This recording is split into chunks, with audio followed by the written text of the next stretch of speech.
Como que uma jovem estudante de direito, que todo mundo descrevia como alegre, cheia de vida, aparece morta de madrugada, e não em qualquer lugar, mas num prédio em construção, com álcool no sangue suficiente para induzir um coma. E o mais chocante, a polícia e peritos renomados apontam para suicídio.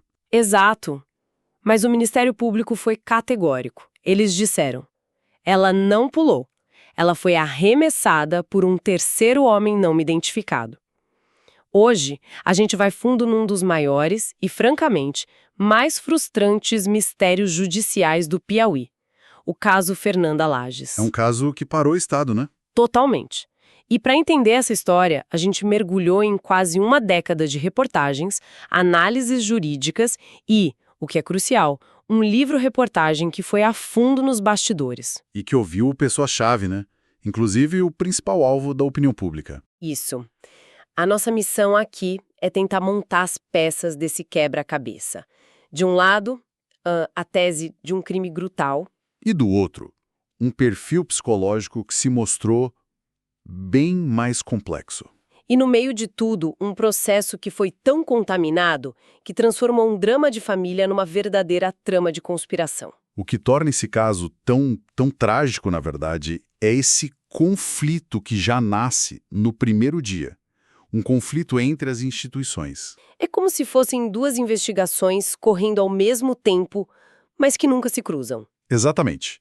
De um lado, a Polícia Civil e a Federal, que depois de apurar tudo, concluíram por suicídio, ou, vá lá, uma queda acidental. E do outro? O Ministério Público, que é o órgão de acusação, batendo o pé, sustentando com toda a força a tese de homicídio qualificado. E essa briga, essa divergência é o que trava o caso por mais de 10 anos. É a espinha dorsal de todo o impasse. E essa trava, como a gente vai ver, foi alimentada por uma série de erros.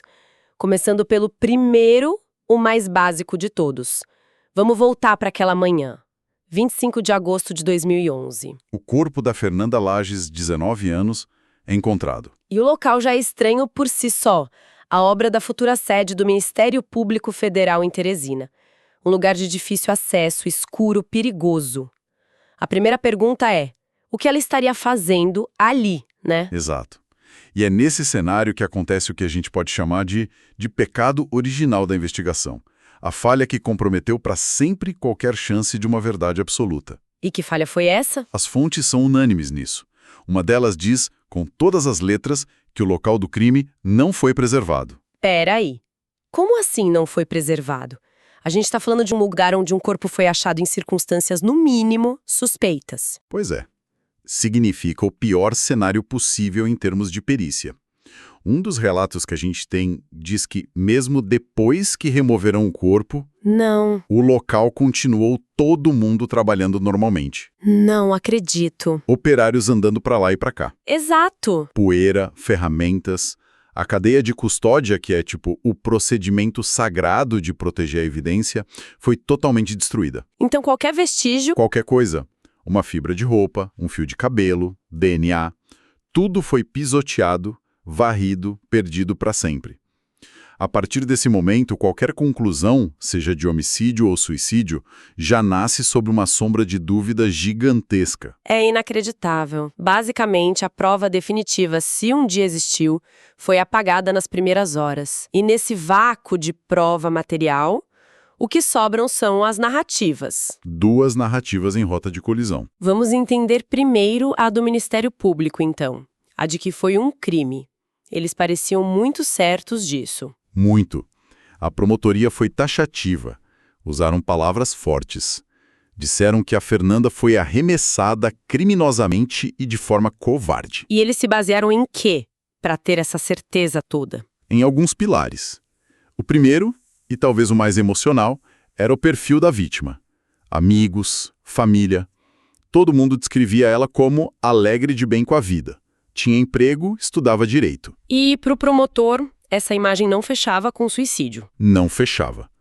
É um argumento subjetivo, claro, mas com muito apelo. Ok, mas eles tinham algo mais concreto? Além dessa percepção? Tinham. O segundo pilar foi uma testemunha-chave. Um vigia da obra que afirmou ter visto um homem, com a Fernanda, horas antes da morte dela. Ah, e a coisa muda de figura. Completamente. Esse depoimento deu origem à figura do tal terceiro homem não identificado, o fantasma que assombra o caso até hoje. E para completar, os laudos iniciais de 2011 pareciam reforçar isso. O que eles diziam? Indicavam que ela teria sido arrastada, que tinha 2 fraturas no braço esquerdo e marcas no corpo que batiam com as quinas de metal da escada. E o mais forte de tudo, acharam DNA de 2 homens no local. Ok, agora a tese de homicídio ganha muita força. Vigia, marca de agressão, DNA masculino. A história do MP parecia fechar, né? Ela foi levada à força e jogada. Mas e a polícia? Como eles contestaram isso tudo? A polícia seguiu um caminho totalmente diferente. E a conclusão deles foi que a Fernanda subiu os 5 andares sozinha e se jogou ou caiu acidentalmente. Mas e o DNA? E o vigia? Calma. O argumento mais denso e eu diria até mais perturbador dessa tese não veio da investigação local. Veio em 2014, quando chamaram uma equipe de peritos de Brasília para fazer uma autópsia psicológica. Autópsia psicológica. Eu nunca ouvi esse termo. O que é isso exatamente? Parece coisa de filme. É uma técnica forense real, embora controversa para alguns. A equipe, que tinha a renomada psiquiatra forense Maria da Conceição Krause, não examina o corpo, mas a vida da pessoa. Como assim? Eles entrevistam dezenas de pessoas, amigos, família, colegas, leem diários, mensagens, analisam o comportamento dela nos meses antes da morte. O objetivo é traçar o perfil psicológico mais fiel possível. E o que eles encontraram? Encontraram um quadro muito, mas muito diferente daquela menina alegre e de bem com a vida. Revelou uma jovem em sofrimento, imagino. Exatamente. A autópsia concluiu que a Fernanda apresentava sinais claros de um transtorno mental de humor, com sintomas de bipolaridade nos 6 meses antes da morte. Nossa! O laudo é bem detalhado. Fala em exacerbação da libido, variação de humor e comportamentos autodestrutivos. E aí entra o fator químico para fechar o quebra-cabeça, o exame toxicológico. O álcool? Sim, ela estava com 1,17 miligramas de álcool por litro de sangue. Isso é muito. O que isso significa na prática? É uma quantidade altíssima. Segundo a própria perita, é um nível que pode provocar coma alcoólico, mas o ponto crucial é outro. Em uma pessoa com um transtorno de humor não tratado, essa quantidade de álcool pode O quê? causar um surto psicótico. A psiquiatra foi categórica. Se o transtorno dela tivesse sido diagnosticado e tratado, o suicídio poderia ter sido evitado. Meu Deus! Isso muda completamente a perspectiva. Muda tudo. A narrativa muda de um assassinato misterioso para uma tragédia de saúde mental. Uma pessoa nesse estado, com um transtorno não diagnosticado, num lugar perigoso. A linha entre acidente e suicídio fica muito, muito tênue. Mas ainda tem uma ponta solta. E o DNA? Ah, o DNA. O DNA dos 2 homens que o MP usou como principal argumento. Como a perícia explica isso? E essa é a grande questão que alimenta a polêmica até hoje. A defesa da tese de suicídio argumenta que a presença de DNA numa obra pública, que era frequentada por dezenas de operários, Não prova nada. especialmente num local que não foi isolado. Exato. Poderia ser de qualquer trabalhador, de semanas antes. Para a polícia, sem outras provas que conectassem aquele DNA a Fernanda ou a um ato violento, ele era circunstancial. Mas para o MP e para a família, era a prova do crime. Então, temos 2 teorias oficiais, nenhuma resposta.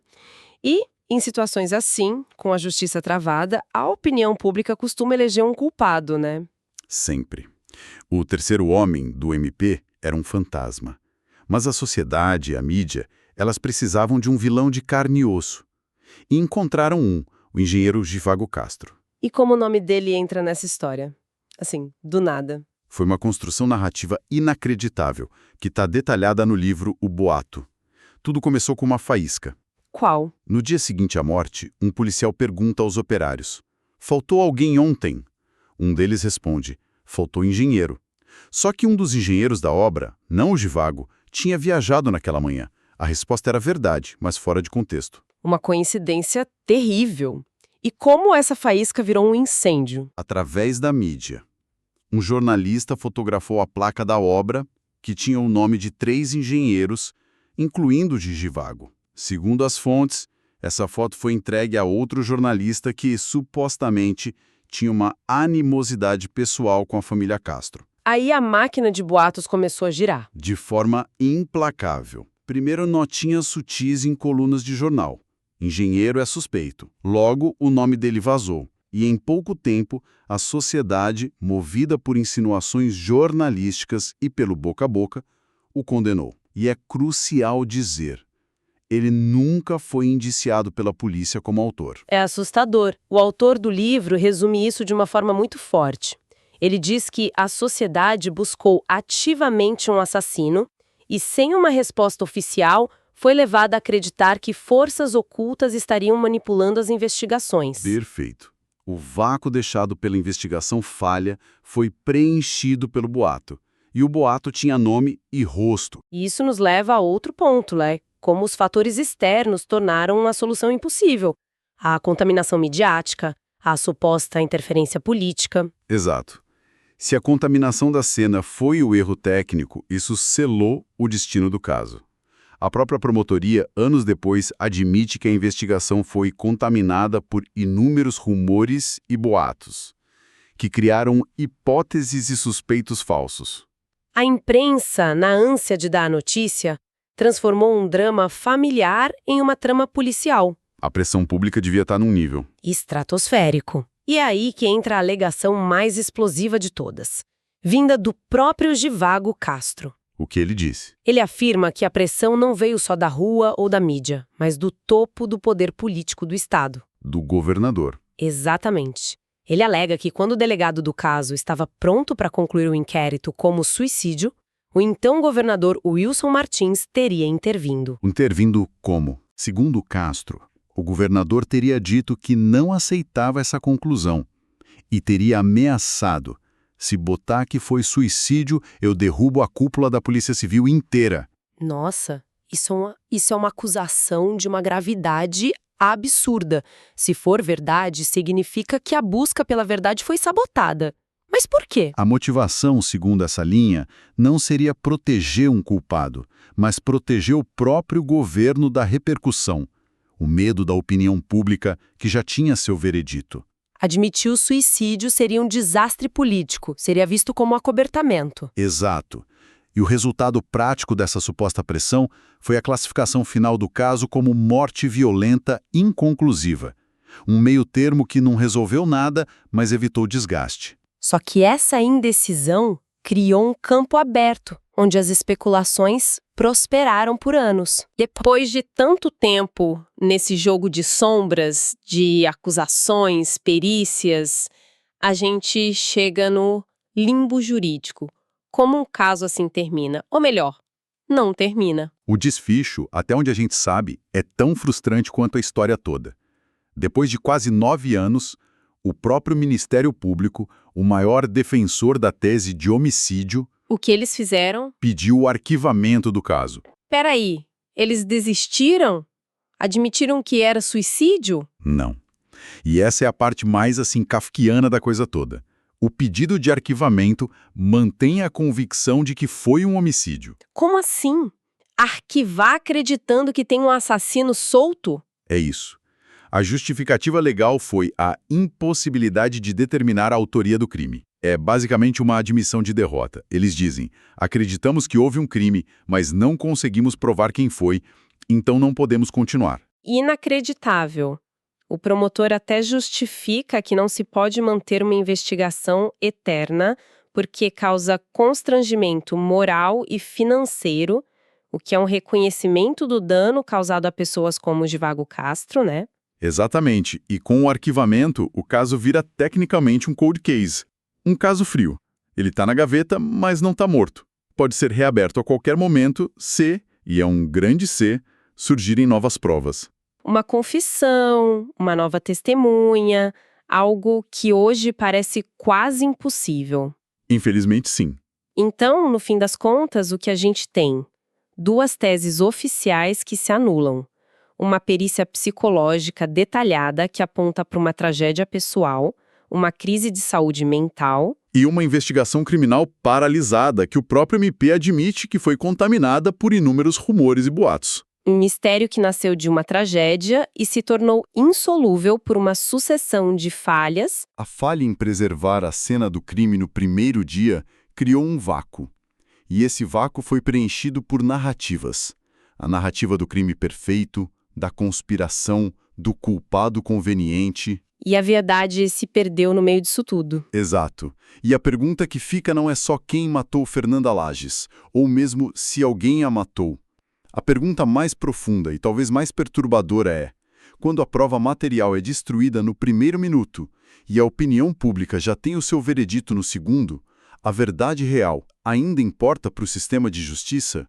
Algumas histórias terminam, outras simplesmente ficam em silêncio. Esse foi mais um caso que até hoje segue sem respostas. Se você gosta de mergulhar em mistérios reais, investigações inacabadas e histórias que ainda ecoam perguntas, inscreva-se no canal Histórias que Não Acabaram. Deixe seu like se esse vídeo te fez refletir e confira outros casos aqui do canal. Talvez a próxima história seja ainda mais perturbadora. Comente o que você acha que realmente aconteceu, porque enquanto não houver respostas, essas histórias não acabam.